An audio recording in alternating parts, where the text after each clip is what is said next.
Okay, we're looking at a fine craft here. And you're the owner? It's a tinny. It's a tinny, and it's a beautiful sailboat I can see. And how long is it? 7'2". 7'2". And what sort of trips you do on this? Well, it was tested going in and out to surf at Ballina. But the dinghy to my yacht, which is the red boat out there, and I carry it to sea upside down on the top deck. So. Oh, okay. So it's pretty good having a sail on there. So it can't sink; it's unsinkable. Is it flotation? Oh yeah. So there's no way it can sink. I've tried once deliberately, a couple of times accidentally. Well, it looks like it's having a bit of a go at it right now. I can see a little bit of a spar going on the bottom there. Yeah, well, it's a continuing issue because it's an aluminium boat, and there's a rivet holding on a rubbing strake on the bottom. Yeah. And they're aluminium too, and they sort of rot out from time to time. But the thing can't sink, so it's not a safety issue. It's just a wet feet one. Look, I understand what you're talking. I've got a riveted 19-foot de Havilland, and it's just a part of the. Just a routine thing. It's a part of drill out, replace rivet. I start worrying if it doesn't leak. Something's about to go wrong. Well, I really like it anyway. I love its simplicity, and it's just very cute. So, and it's your second craft on your yacht as well. And what sort of yacht do you have? That's it out there, the red one. Oh, okay, let's have a look out there. Cruising steel, 32 foot.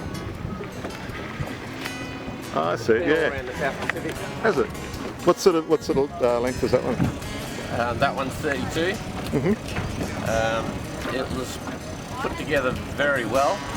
I'd like to claim some credit for it, but the bloke who built it was also the chief engineer for McLaren when he was still around. So those guys know what they're doing. Yeah, and he built it very well. So well, in fact, that when I went for a friendly sale on it, I ended up making an offer.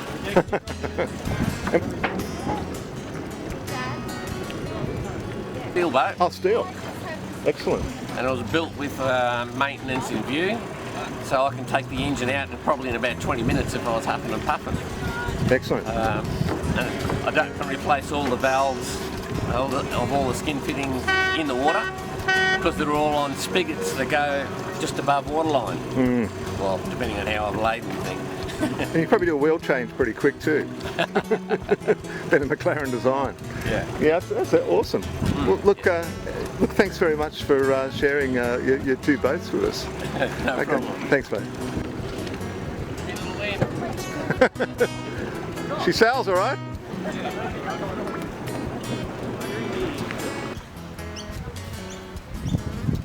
Hi Ray, I see you're bailing out a bit of water there. Yeah, we've had over 100 mil in the last 24 hours, so this is my ritual of an afternoon.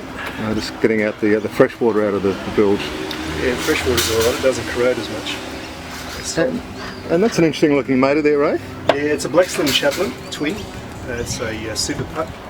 It has twin cylinder, 7 horsepower. It's original style of engine, although it was manufactured more recently. It's a 1930s design. And where was it made? It was actually made at Gloucester Tops. Originally the Blaxland Engine Company came from Sydney, but the fellow at the Gloucester Tops has managed to acquire a lot of the original parts from parts stocks and bins. And the cylinders he has cast to the original stand patterns, so it's still possible to buy a brand new engine even though it was originally designed and built in the 1930s. And what sort of fuel does it use? It uses super fuel, just ordinary petrol. But it's run at 30 to 1 with a 50 SA50 oil, no additives. And what sort of capacity is it, Ray? Good question, I've got no idea. Not very big. Yeah. Small. And it's got a nice little nice sort of rhythm to it, nice sound. Yeah, it does, particularly being a twin. You need to fiddle with the carburettor to get it to two-stroke properly on both cylinders, which you can do. It's a matter of starting it rich. It usually goes in the first or second pull, and then it's a matter of just tuning it up a little bit, adjusting the mixture until it runs nicely. It's fairly quiet with the water which runs through the cylinders and into the exhaust. It dampens down the noise of the engine and just putts along a little putt boat. This is the starter motor. which we wrap around the front and give it a decent pull. I guess I could take my belt off my pants and use the same procedure. Well, that's a fairly reliable starter motor by the sound of it. Yeah, it can be. It can be cantankerous at times too. So. And tell us about the boat. It's an old design by the looks. Well, yeah, it is. It's a carvel hull. It was designed off drawings, which were then lofted to the wall where patterns were made. So it was built upside down over forms, and it's a carvel construction of Oregon pine.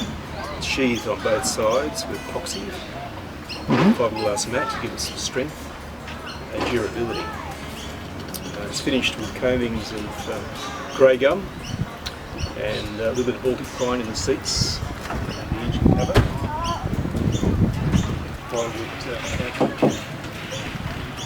It's a beautiful looking craft. Yeah, timber's a beautiful medium for boats.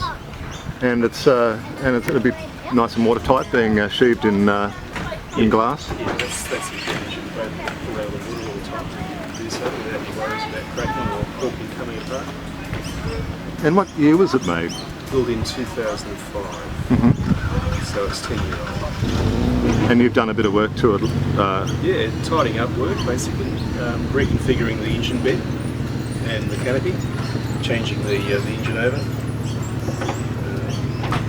and maintaining basically, which is a full-time project. But this one's not too bad though. And how many, roughly, just lastly, how many hours do you think you've invested into it? Not enough. Not enough. It never ends, really, I guess. It's just a way timber boats are. Yeah. You tinker away on them and they're very enjoyable. Yeah. In reality, that's part of the process of owning. Yeah. The enjoyment comes from being able to have a work in progress. It's a living thing.